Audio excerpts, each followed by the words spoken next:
open a new file, first go to the File tab, then New. Blank document, or you can use the sample templates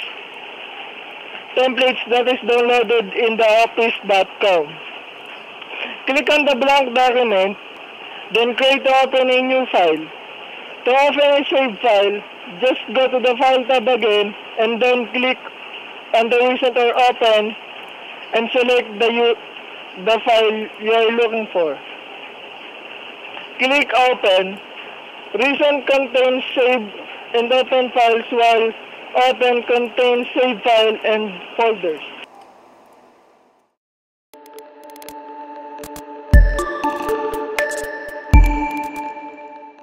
To add clip art and picture to a document, go to the Insert tab. For the picture, go to the picture icon and you can get picture on your file. For Insert clip art, a new task panel will open where you can search sample of clip art. To move the image from clip art, just click the image, then right-click, wrap text, and select the movement of the image you want. You can also change the size of image by moving the resizing handles. You can also send the picture backward or forward, same as inserting picture.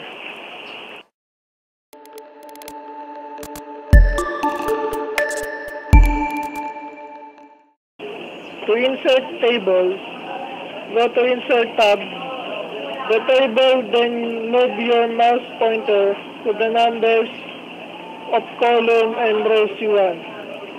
For converting text to table, just select the text, then Insert, then Table, and click Convert Text to Table. You can also add tables by placing your cursor to the place you want to add tables, then Insert.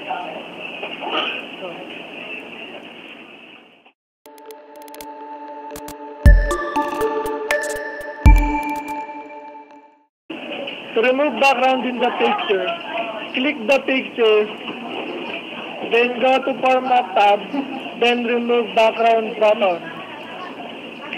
If it's not look good to you, you can adjust it by any of these. Dragging the selection handle or mark areas to keep and mark areas to remove.